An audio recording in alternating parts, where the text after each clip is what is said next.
Hakim Isler, Ninja, Survivalist, and the Black MacGyver coming your way on Paradise in the Pines.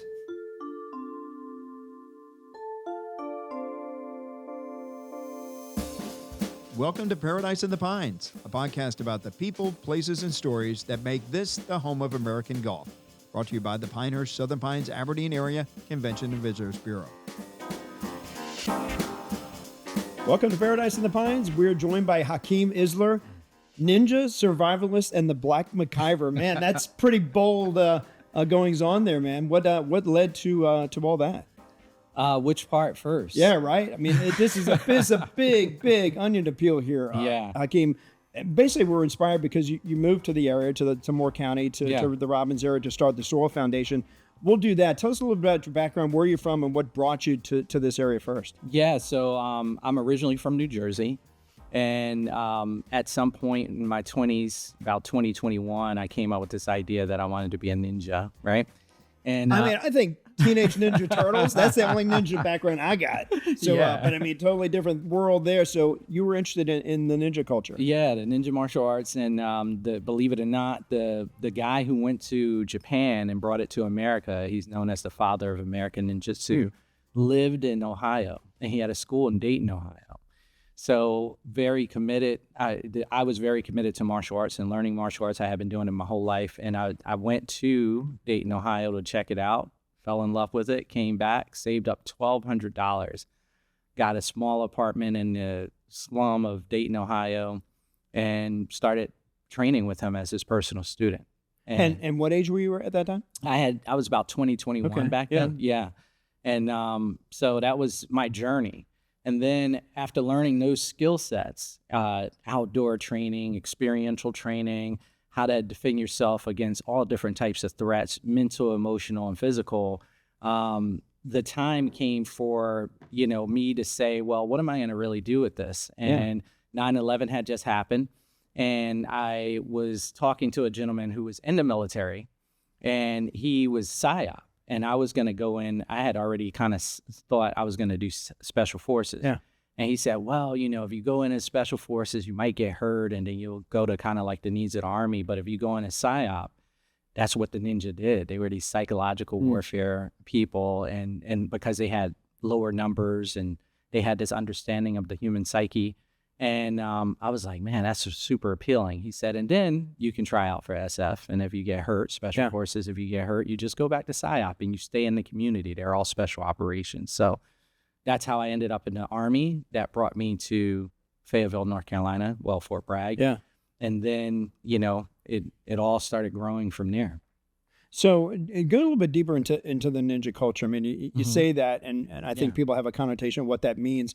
What does that specifically mean? What are some of the disciplines that you have to learn and continually learn and hone as you perform that skill? Yeah, that's a beautiful question. So the ninja were a group of people who lived in like the mountain regions of Japan. Mm-hmm. And during the time, the way Japan worked was that if you had a shogun or emperor or something like that, everybody did what that group did. And it was very hierarchical. So it was like this class system. And if you were a peasant, then, you were looked down upon. And sometimes samurai would even be able to just kill you on the street, and nobody would ask anything because you were just such a low class. So the ninja people, their villages didn't even show up on maps sometime. And what ended up happening was they were kind of getting backlash from not being a part of the standard culture. They were just kind of these mountain people living up in the wilderness, and nobody knew what they were doing. And so, hillbillies. So that became a threat to a community that wanted total control. Mm. And so then you started having this push to kind of make these people assimilate or they would die. And so these people were like, hey, we're just out here, wilderness people trying to get in touch with nature, gain some enlightenment, also love our families. But these folks keep coming up here and harming us. What do we do? And they came up with the ninja combat system. So they already had, the people already had this kind of like way of understanding nature in the world. And then they said, okay, we're going to use that to help us understand how to defend ourselves. Right. And because these guys have better equipment, more fighting skill, the samurai, they grow up that way. we need to figure out how we're going to deal with that. And they knew about the psyche, they knew about how people operated, what they thought, and they used that as the foundation of their system. The actual term ninja means one who endures, one who perseveres. It doesn't mean like, climb a mountain or chop a guy in the head. It's like, basically, what do you need, or any individual training in it, need to endure or persevere? And all of us we need to understand our physical bodies. We need to understand our minds. We need to understand our spirit and our emotionality. That is the way we can survive and thrive best in our communities. It almost seems like in layman's terms, in today's world, in my world, it almost seems like work-life balance. Yes. To have the balance of the enlightenment, the peace, and yet you have this other portion of that, I wouldn't say violent, but the combat side. Combat side. Yes. How did that, because you arrived in the Army with that skill, yes, at the start of that discipline, how did they take that when you joined the Army? So I was very adamant about no one knowing that I knew what I knew when I came in the Army, because I didn't want to be a target, and I didn't want it to turn into this thing. And so I was just like, oh, okay. So even when we went through the combatives, because the guys would be like, yeah, here's this ninja. Exactly. Either they would make fun of it or they would test it. You know? And I had other things that I was worried about. And so I was like, I'm not going to tell anybody. Yeah. And so it's really funny, because even when we went through the combatives program, I had been at that time training since I was 8 years old. So I think it was like almost 20 years, or no, it was like 18 years or something like that, or 17 years that I had been training in martial arts up to that point. Everything from karate to kickboxing to boxing. I had done all these different things, and then I found ninjutsu. And so when we started doing combatives, I was like, I have to make basic mistakes. Yeah. If I want to sell this. Sure. So I would like pretend get tapped out and like do stupid stuff that a beginner would do, and people. So people who came through basic training with me and ended up meeting me later, and they found out what I was doing, they were like, man, you had that skill the whole time. I remember you were like making all these stupid mistakes. And I was like, you were just playing. I was playing. That was part of it. It wasn't about ego for me. I was there for a purpose. And that's one of the gifts of ninjutsu, is that we don't get wrapped up in, I have to be the toughest. The emotional part. It's just like, what is the mission and what's the goal, and how do I best achieve that goal? And my mission was learning and being like everybody else, and being able to get the information that I did. I didn't need to be on a pedestal. I didn't want to be a target. Those all create things that you have to worry about that isn't part of the main focus, which is to become the best soldier that I could be and really understand what psychological operations means for me going forward as a soldier for the country. Once they found out you had that skill, did that elevate you even more in the PSYOP in the Army? Some people who knew and understood, they knew that I was thinker. That's kind of where this kind of Black MacGyver, moniker, this name came from later on, is that I was always thinking out of the box. I had very unique ways of dealing with issues and seeing things. And, the ninja have this kind of elemental structure, which kind of makes us different. We have earth, wind, water, fire, void. You may hear that from other stuff or like cartoons. But it really is a way of looking at the world that helps you understand how you can relate to other people. And as a true ninja master, how you can move through. So for instance, if you're my leader and you're fire mentality, meaning that you are driven, passionate, somebody who but I'm also a fire person. Well, we just end up clashing, right? But if you're a fire person and I'm a fire person and I'm a ninja and I understand this concept, then I'd say, oh, well, me being fire is not going to best serve Phil in this particular scenario. Me being wind, which air feeds fire, and understanding how to be that well is really what's going to help you succeed the most. So I have to set my nature aside a little bit and then convincingly become a new nature for the purpose of serving the team to the betterment of the overall group. That's super challenging, right? Yeah. Because most people are like, I am who I am. This is what I am. I was raised this way, and so this is the only way I know how to be. But to be able to flow through different states of being because you're so in tune with who you are and how you operate is a power and an ability that can serve anyone in any walk of life, And so that's what the ninja system really teaches. I'm going to get into how you translated that out of the Army, but in the Army, where did you serve specifically, and how many years did you serve? When did you get out? Yeah, I was tactical PSYOP. I did 4 years, and I spent most of that actually in this long, crazy deployment in Iraq. And then I got out early. I had a family at the time, a wife at the time, and she just was not excited about me doing more, because my original goal was to come in, do PSYOP, do SF, then go to the unit, and then, or Delta, and then try out for that and see if I could be PSYOP there. But I got a surprise when I came back from my last deployment, and she was just like, it's either me or the military. And, you know, I am very much about family. So I was just like, okay, well, maybe this is God telling me I need to kind of step away and like focus on family and see what's going on there. And, so that's what I did. I ended up moving away from the Army, and that was basically what started the next transition of my life, which was going into teaching martial arts and really diving into the survival realm. You mentioned the Black MacGyver. How did you get that name? Is that self-proclaimed? You got that name? How did that all come about? It was a joke. So in PSYOP, we're always making fun of each other. And I mean, that's the Army, awesome. Period, right? Yeah. So, you know, I would always come up with these crazy ideas that would make people say, yeah, that could work, you know? And it'd be like, okay, how are we going to make this population think this way, or make this group do this thing, you know, as PSYOP, you know? And then I'd say, well, I have an idea, you know, let's try this, that, and the other. And then people would be like, yeah, that's interesting. And then I was always creating. And so people was like, man, you're like MacGyver, you're like the Black MacGyver, you know? And then somebody was like, oh, that's so funny. And it just stuck. And it was just something that we would say. And then later I started to do other things in the world, and people would say, hey, you're making inventions, you're writing books, you have all of these different accolades, and you are always creating. You take something and make it into anything, or find a way to make it work. And that really, again, goes to that kind of ninja concept of use what you got.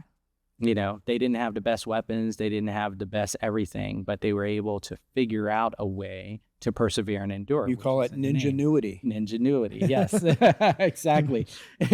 Somebody was watching that show. Yeah, my ninjanuity, my ability to kind of look at the problem and just figure it out and adapt. That's really what it's about. You talk about the TV shows you've been on, Naked and Afraid, and Fox's Kicking and Screaming. How did you get on those shows? How do you audition for those? That's pretty cool. So Naked and Afraid was the first, and that actually was a friend of mine, a Special Forces friend. We would always get together, have some coffee, and one day we were talking about survival, and he was like, you ever heard of this show, Naked and Afraid? I was like, no. He told me about it, and he was like, I would like to see, you know, you out there doing that type of thing, and it kind of became like this like challenge, and so I was like, oh, I'm going to go and fill out an application. And then the next time I'll tell them that I tried, but it didn't work. And so I filled this application out, and like a month or two later, I get this call, and they're like, hey, we think you'd be great. Let's try you out, you know, and I did an audition. And how do you audition for Naked and Afraid? So it's really weird. They have a guy or a girl call you, but in my case, it was a guy, and they ask you like survival questions, you know, like, and I mean, that to me didn't really say much, because it's like anybody could just come up with anything. But, you know, they were like, if you did this, you do that. And they have you send in a video of you doing some skills. And that's basically the gist of it. And after that, they just make a determination. They'll have you come out and do a psych evaluation to make sure you're not going to, you know, try to chop somebody up while you're out there. And if you pass that, then you kind of can move forward. So I've seen the show, but I haven't seen Kicking and Screaming. What was that show about? Dan, have you seen that show? No, Alone's the only one I've watched. Okay. Yeah, that's a great show. Actually, I would love to do Alone, with the exception of there's no time limit. So as a business owner, I can't just be like, hey guys, I'm leaving and I'm not sure when I'll be back. Right. It's the real deal, though. You can tell when you watch that it's all survival. Was that the show you had a friend that was in Alaska? And she fell out from dysentery, but she did really good up until she fell out from dysentery. Yeah. It's a great show. I love that show. And Kicking and Screaming was a little bit different. It was more about the comedy of it. So they took several survival instructors, 10 survival instructors, 10 what they call like high society type people who were like actors, actresses, and, very wealthy in different communities, and but they had no survival background. They just wanted a good personality mix. Yeah, exactly. Because they got to think about it as a show and the drama and all that stuff. And so one survival person would get paired up with one of these individuals, and we had to kind of keep them alive. And meanwhile, we were like challenging each other. And my partner was actually one of the Baywatch actresses. Oh, really? Yeah, okay. Her name was Angelica Bridges. And there was times when I woke up and I'd be like looking for food, and I'd be like, "Where's Angelica?" And I'd go and I'd find her somewhere like in the sun, like putting makeup on, like and I'm just like, "What are you doing? I gotta look good." It's like, no, we gotta feed ourselves. Right. Like that's what's important today. And so just seeing those type of things, and that's what it was. It was kicking and screaming, like the idea that these guys were dragged out there kicking and screaming, and they didn't want to be there. Awesome experience, great exposure. Well, exposure, and also another way too, being exposed to the elements. But talk about you talk about survive, defend, and escape. Yes. What does that mean? So survive, defend, and escape are all of the aspects that I really like to focus on. Is like, how do I survive different scenarios and different situations? And they don't always have to be like physical, like I'm dying survival. It could just be like anxiety and stress and depression. That takes a lot of people out.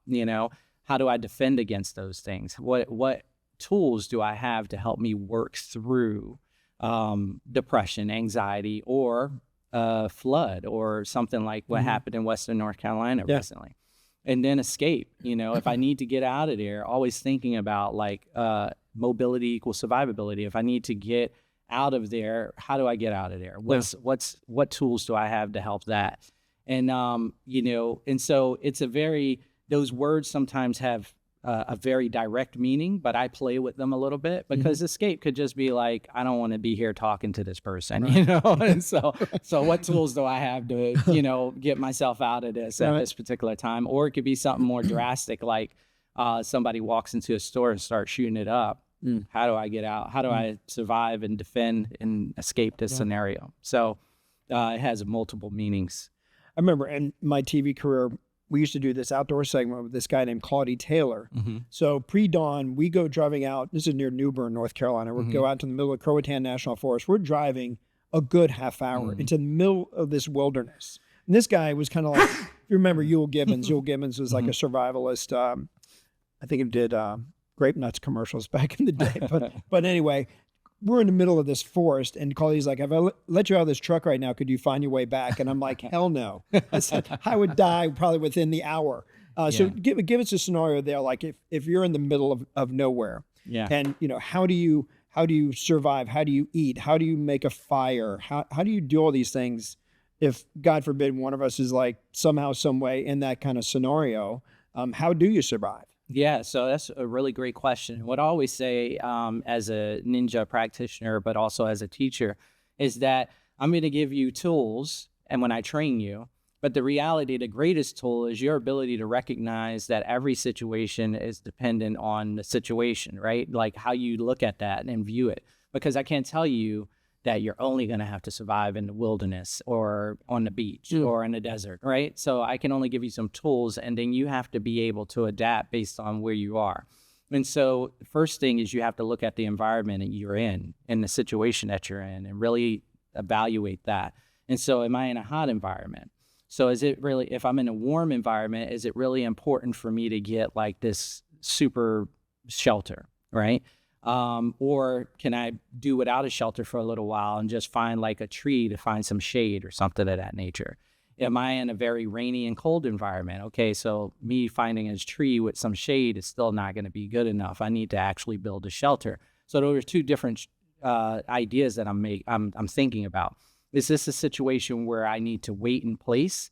Or is this a situation where it's going to get really bad here, and I know that because of whatever reason, maybe a storm's coming in or something of that nature, so I cannot wait right here, right? But people, when they start looking for me, may end up here, so how do I tell them where I went? So you're thinking about through all of those different ideas and those different concepts. If I do need a fire at night to keep myself warm, then I need to think about how much firewood I need. I need to think about if I stay up all night keeping the fire tended, then I'm going to be in bad shape tomorrow because I'm going to be tired, and I'm not going to be thinking there's only so much time so many days you can do that and still be on top of your game, Yeah. And so you're going to have these diminishing returns. So how am I looking at my scenario? And I think that's the biggest thing. It's just really giving you a survival mindset, step one. And then once you have that, the hard skills are fun, because sometimes I think we grow this kind of idea that in order to be a survivalist, you have to have a ton of survival skills. And the survival skills are that I have to be able to do a bow drill, and I have to be able to make a bow and arrow. And really, human beings were surviving well before they even knew that. They had like a rock and a stick, and we made it this far. So they evolved and they changed over time, but they didn't have a lot at the beginning. So I always tell people, if a squirrel can live through the winter, every winter, a human being should be able to figure out how to survive. And a squirrel can't make fire, and it doesn't have these cool tools and all the gadgets and that we want and have in our bug out bags, but they figure it out. So how can we figure it out? And so that always gives, when I start a class like that, that gives a person a decent level of confidence. And then I say, hey, really understand the tools that I'm providing for you psychologically and mentally. And then we can build off of that. That's what really makes a survivalist, because you don't know what you're going to have and where you're going to have. You might have everything in your go bag, but then you took your family on a trip to the Bahamas, and now there's this huge, tsunami that came in, and you guys don't have anything. You don't have your cool little siphon and water filter, and you just got to figure it out. So if you know how a water filter works, now you might be able to figure out how to make one out of the tools that you have there, which I was not able to provide for you that knowledge because I didn't know you were going to be in that situation when you came to my class. I had a very specific set of things that I taught you, and the best one for me is that ability to see your problem and make your way through it, the Black MacGyver way. I hear you. Destination storyteller and former survivalist. Dan Dreyer is behind the camera. He's our podcast producer. Dan actually spent some time in Utah as a survivalist for drug addicts, right? Yeah. I worked as a chief instructor for a company called Wilderness Quest, and we took drug addicts out into the high desert there, the high Sierra Nevadas, and we would walk from. It was very, very light, not quite naked and afraid, nothing, but we had a shoestring and a tarp, and we did like you were saying, bow drill. We took them through hard skills and traps and things. Yeah. Everything you're saying is so fascinating and interesting. I really like this squirrel analogy. That's a great point that a lot of people miss. That survivalists really it's 90% of just a mental, just perseverance in a mental game. Yeah. You're talking about those shows where we mentioned Alone a little bit. Yeah.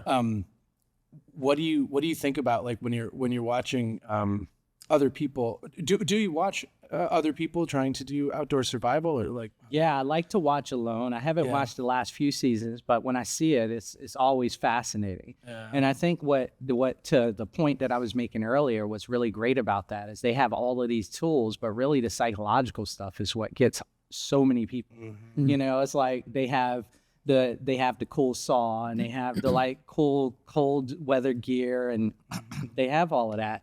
But then you start jumping into their mind, and that normally is what gets people. And doubt creeps in, and other things, and then fatigue, and things.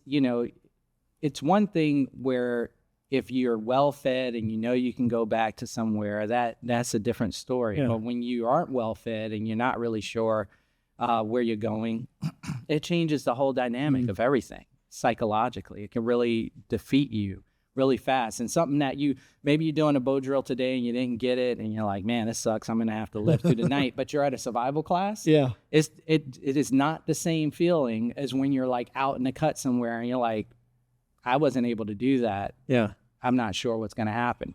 I did a show called First Man Out, and we were in China, in the mountains of China, and and they were like, hey, we got to stop here. It's a race between you and this other guy. We got to stop you guys at the same. And I was in the most craziest position. I was on this mountain somewhere. Okay. Like, and it was like wet and nasty and there was no shelter. And I was like, I would never stop here. I would go at least a little while long. And they were like, well, that's the game, man. Like, we got to stop you here. And so, so you were bounded within like a kilometer or whatever when they dropped you? Yeah. Oh, okay, So no, you could travel pretty far, but we had to, whenever it was a race time, and to make it equal, they had to stop us at the same time. You know, and so wherever you were at that time was it. And they wouldn't always tell you when you were going to stop, which also was very frustrating. You couldn't prepare. Yeah. And so then, but that was part of the drama, you know? And so then they're like, you got to make a fire right here. So I pull out this bamboo, and I was going to do a bamboo fire saw, but the sun's going down. So it's like, oh my gosh. And so I'm like trying to do this bamboo fire saw, and it's just not working. It's not working. And the level of panic because I knew how cold it got at night that you start feeling. I was actually like, you were high up too. Yeah. Right? Yeah. We're super high elevation, and I was ready to quit because I was just like, bro, they're not going to make it. I'm not going to make it. This is going to be the scariest thing. And they actually show a clip because I didn't make it. I had to end up making a shelter, and they show a clip of me like boxing with a tree. And it's like, and that's how I made it through the night. I was just doing burning calories. I was like, fighting moving. A tree and doing all this stuff. I've got food right in here. Yeah. And that was my whole night, and it was the worst night ever. You know, and that also I had to fight through that the next day to even just say, because then you start playing games. Well, I burned so many calories. He probably didn't burn calories. I can't go. I'm not going to win this. I should just quit, you know, and you have to fight through all of that. And that has nothing to do with whether or not you can do a bow drill. You know, like it has everything to do with whether or not when you have a failure, can you recover, and how do you recover? And that carries over into the addiction realm, right? That's why survival classes and doing it for things like addiction and people who have different challenges is very important, because you really start to understand what it's like to sometimes succeed, sometimes not succeed, but always be able to pull yourself together so that you can face the next challenge. Let's bring this closer to home, specifically Moore County. What brought you here? And talk about the Soil Foundation. This is your new business here in Moore County, I think near the Robbins area. Yeah. Talk about coming to Moore County, establishing that business, and what the Soil Foundation is all about. Yes, the SOIL stands for Seed of Indigenous Learning. And so what I feel is that many indigenous cultures from around the world knew that having a person spend time in nature, back to the connection of nature, really helped heal.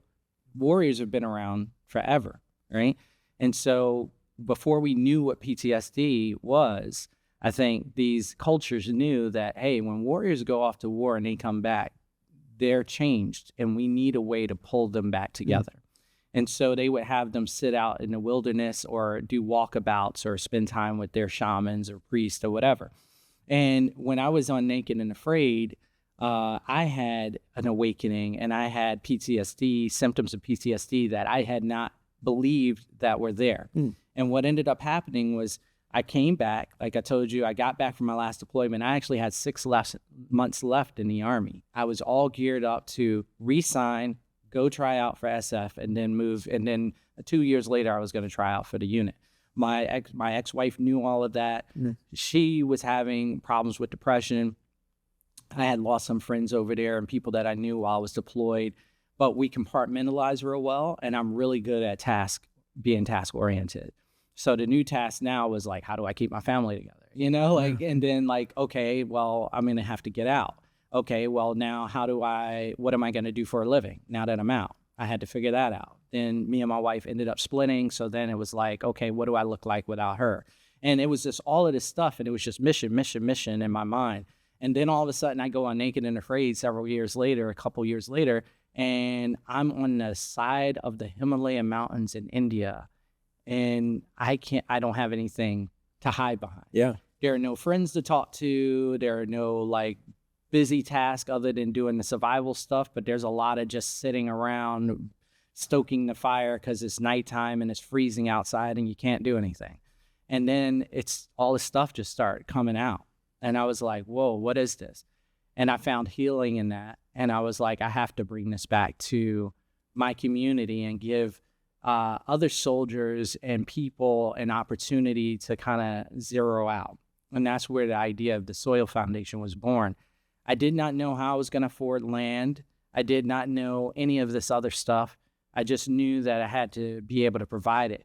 And God provided. I mean, the way I was able to find the land, the story behind it was just not humanly possible. There was a divine intervention there to make that happen. And that was how I was able to find the property, get the property, and then grow it to what I have today. And now we're going to be providing these like retreats for not just soldiers, but kids now. Yeah. Kids with anxiety and depression because they're so locked into the technology. You know, I've done stuff with the YMCAs, and I'd be amazed when I see kids and they come out there and they're like, oh, I don't want to touch that. And what's that? And I hear things and I'm not sure what's happening. And then within like 20 minutes or 30 minutes of being out there, all of a sudden they're like climbing on trees, and you're like, what? Who is this person? This person two minutes ago were like, I don't want anything to do out here. And now I'm having to almost rein them in. Like, hey guys, there's still snakes out here, and there's some, you know, you got to be careful. You know, you can't just go out and you know, cut like that. And so there's something there. It's magic. It's magic. I have a theory, you know, depending on what people's different belief systems are.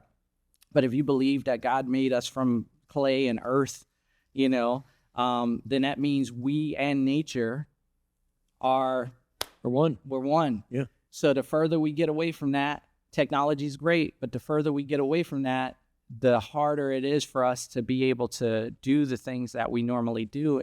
And when we start getting back to that, all of a sudden this healing happens. Doctors prescribe sunlight now. Walk out in the sun. You need it. You know, if you don't, you're going to continue to get worse. Go into a park and look at a tree. You need it. If you don't do it, then you're going to continue to get worse. It's like, where's that coming from? When the kids are, you know, constantly scrolling and you know, they're not engaging, they don't have communication, they don't have conversations. Yes. Mental health, I'm sure, becomes an issue. Yes. So you said it's not just you could do corporate retreats or team building, things like that. So where how do we get in touch with you? It's soilfoundation.com. .org. Yeah. .org. The Soil Foundation. TheSoilFoundation.org. Yeah.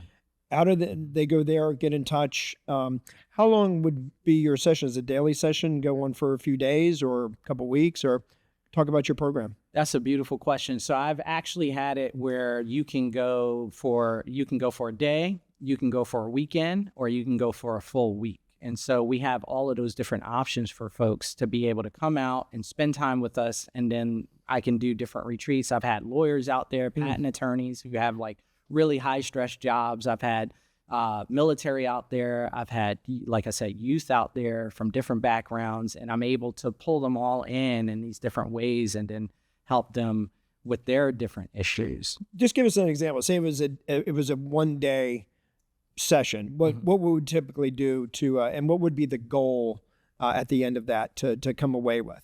So it would depend on if you're doing like survival just or mindfulness, right? And so I have a background in both. I've done yoga therapy for over 5 years now, working on getting certified in that. Also, I'm working on almost 1 semester away from my degree in integrative health medicine with a focus on herbal medicine. So I have a multitude of things we can do. If you're coming for the survival realm, the day would be like, how can I take you through your basic survival skills? We need a way to keep ourselves thermoregulated, right? We need a way to provide ourselves with clean water. We need a way to then provide some food for ourselves or something of that nature. So that's looking like maybe shelter, water, fire, and then traps or something of that nature. So if we have like a full day, then I'm going to start teaching you about that mindset. How do you think? Then I'm going to start teaching you, let's go build a shelter. Here are the things that you need to build a shelter. This will help you keep thermoregulated in a really bad situation. And here's some ways that you can find water and purify water. When I was on Naked and Afraid, we had no pots or anything. When I went through, now I think they give you a pot and things. I had to dig a well, by hand, like every 3 days. And it was just too much. You know, they're covering 21 days in like one 42-minute show. Yeah. So they couldn't show me digging a seep every day or every 3 days. Right. It's not compelling for TV. Yeah. But, you know, being able to use that, and that was one of the ways that I stay hydrated. So how do you filter? Well, I was like, well, I don't have the tools to filter out here, but I know the planet does it really well. So let me go ahead and dig this hole and then have the earth filter for me. And then I'm going to take again, there's still things that I would have to worry about, but I was able to survive just like that without having to boil water. So maybe not that drastic, but just the idea that there's water and ways that you can get it. How do the animals get it? How does the planet actually make fresh water for us? If you know that, you can Black MacGyver your way. You can can use your ingenuity to figure it out, right? And so that's really the ultimate thing that we would do in that day class. In a week, I would go more in depth in those topics. Yeah. We would do more different types of shelters, build those shelters. We can have couples come and they can do it, or we can have families come and they can do it together. We've had those as well. And then how to build up that shelter for you to be able to have water there and fire there and boil it and keep yourself warm. And then maybe if you're having to go on the move, leave that shelter and go somewhere. How do you plan for that? How do you leave a direction of where you went? What are you going to take with you? Things of that nature. So we talk about that in the survival classes. And the mindfulness classes, it is where are you? What are you comfortable with? That's really what I need to know. And then we're going to help you understand, because a lot of people say, well, I can't be mindful and I can't do breath work or calm myself down, because every time I shut my eyes, then all chaos breaks loose, right? And so teaching a person basic foundational information on how to just get themselves to be calm for a little while and quiet, and then how to slowly extend that out. You meet a person where they're at, right? So if you're having extreme anxiety all the time, and then I just say, sit in this chair and meditate, it's not going to work for you. I have to meet you where you are, and I have to bring you down to that space. And so being clever about understanding where a person is and what it is that they need in that moment, and then slowly bringing them to a place of where they want to be, is the best way for us. And that's what our mindfulness classes do. And I build those classes based on who I know is coming, because some people might be introverted, some people might be extroverted, some people might be dealing with extreme anxiety, some people might be dealing with extreme depression. So I can't meet the anxiety person and the depression person in the same exact space. So if I have more people who are dealing with depression in the class, then I can make the class designed for that group. Then if I have somebody dealing with anxiety, I can make it for that group. Dan's got a question. Yeah, I have a question. I mean, it sounds like you're talking about helping people with some problems that take a long time to work through, like going from that high anxiety person to the person who can occupy that space in a chair, for example. I mean, that could be weeks, months. So are these classes that are available to the public that they can come to week on week or month on month, or are they one-offs? That's the ultimate goal. The ultimate goal is that the soil foundation will be a campus where people can come consistently. Right now, and that's the challenge, is we want to build a facility out there where people can come and stay, and then they can come back, because we're going to build a herbal garden out there. So, and then teach people how to raise lavender and then dry it out and then turn it into a tincture. And then that can be used for helping wounds, or it can be used, you can make it into a salve for helping wounds, or make it to calm your system and calm your nervous system, turn it into a lotion or a bedtime, nighttime rest thing. So that would be something where you might come a series of days, right? Or you might come to a class this week, which is like a level 1, and come back 2 weeks later for like a level 2.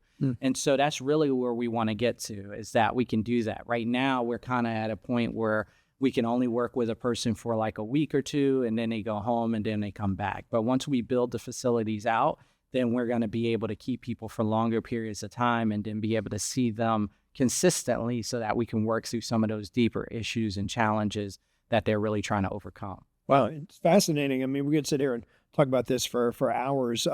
Wish you the best of luck in Moore County. It's a soilfoundation.org. You do have some books. If people go to Amazon, what books can that you've published can people? So I have Tales from a Modern Ninja Kid that they can get. That's one about teaching. I have the ninja. We have a code, and that code this young man goes through a day, which is like a lot of chaos, and he uses that code to navigate the day. I have Ninja Extreme Wilderness Survival, so that's or Extreme Wilderness Survival, and that book is basically about like how the ninja would look at survival, right? And from what perspective. So it has a lot of cerebral aspects to it, as well as a lot of like physical things that you can do. Modern hand-to-hand combat, I do a correlation between modern soldier armor and old Japanese armor, and how that technology has not changed that much, and how these guys were using their abilities to fight in that type of bulky armor and defend themselves. Wow. So I have a series of different things. Team Ready, which is how do you build an emergency and disaster team in your community. That's very challenging for people. You have a lot of people like, oh, I'm taking care of me and my family.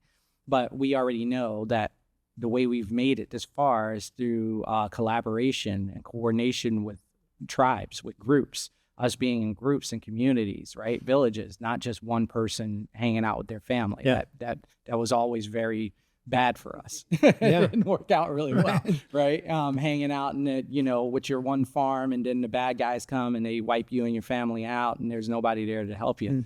So us working together. So Team Ready is really that book about how do you develop that and bring that together. So, and your personal website is?